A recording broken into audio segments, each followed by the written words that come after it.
Bonsoir et bienvenue dans cette émission qui va vous mettre mal à l'aise.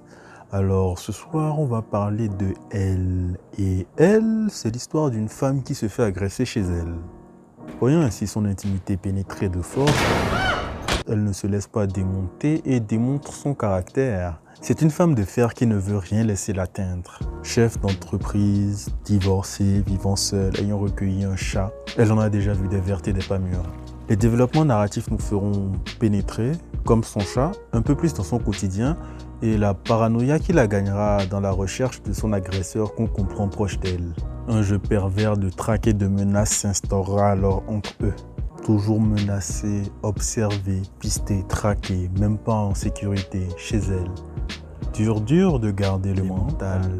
Malaisant, pervers et amoral, les trois mots qui décrivent le mieux ce film.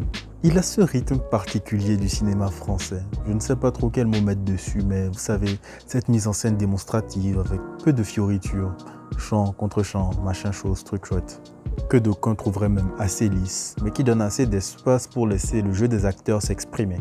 Ça n'empêche pas les scènes d'être millimétrées et suffisantes en termes non seulement d'action, mais d'information. Rien n'est superflu, rien n'est fait au hasard, sans perdre quoi que ce soit du naturel, ni des silences qui sont essentiels à l'instauration du drame, de la tension, mais aussi de l'humour, mais d'un sombre. Ténébreux. L'inconfort est permanent et l'imprévisibilité du script, c'est n'importe quoi. Et des personnages aussi. On est tout le temps pris de contre-pied par des personnages subtilement dérangés, en fait assez originaux et bien différents de nous parce que bon, c'est quand même des gens assez aisés financièrement et il est quand même bien souvent question de sexe, on va pas se mentir. Pas très catholique non plus. Contre-pied aussi présent et surprenant sur des moments plus dramatiques, enfin qui auraient dû et auraient pu l'être, mais ne le sont pas.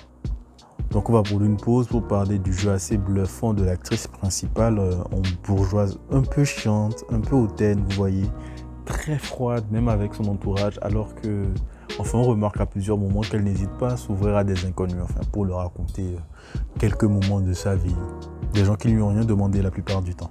Les autres personnages ne sont pas en reste, tant au niveau de l'écriture que du jeu, mais Isabelle Huppert a été phénoménale. Incroyable. On est sur un portage de film digne de Joaquin Phoenix dans Joker, même si je pense que techniquement, le film a plus de qualité qu'elle. Mais elle reste quand même un argument principal. Alors que Joker... Alors là, pendant qu'on a déjà bien macéré dans tout le malaise perpétuel instauré par le film ainsi que sa narration, on prend une petite gifle de cynisme supplémentaire par le réalisateur quand il faut entretenir à Huppert avec son agresseur une relation assez particulière. Alors c'est bon là, vous commencez à être dérangé.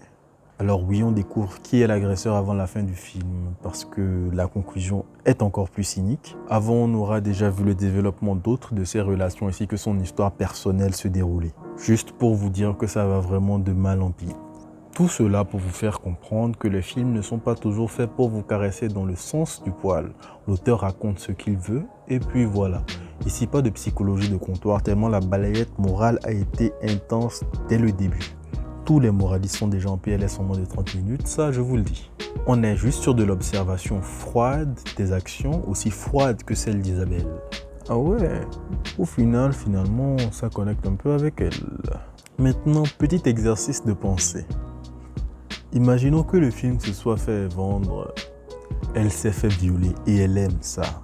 Ce ne serait pas pareil ici, mais c'est bien ce qu'il se passe pourtant, même si ce n'est pas le mot final du final.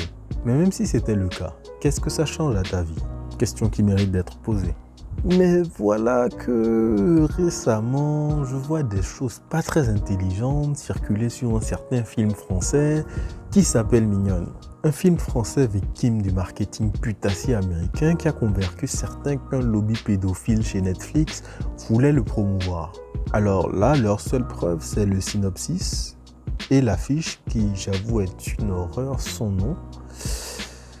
Mais bon, c'est ça, s'adapter au marché, hein. Et il paraît aussi que sa victoire au festival Sundance est incriminante parce que son cofondateur a été incriminé pour pédophilie l'année avant sa parution. Ok. Et c'est tout.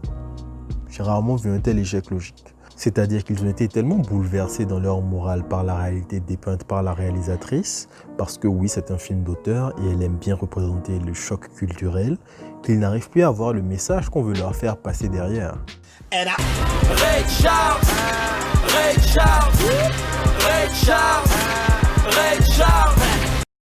C'est comme qu'on a exposé à la masse la nécessité de porter le masque en ces temps de crise pour protéger les autres.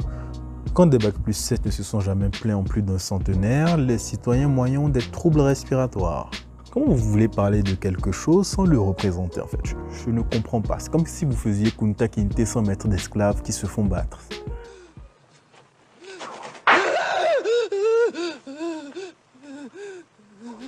Ça n'a pas de sens.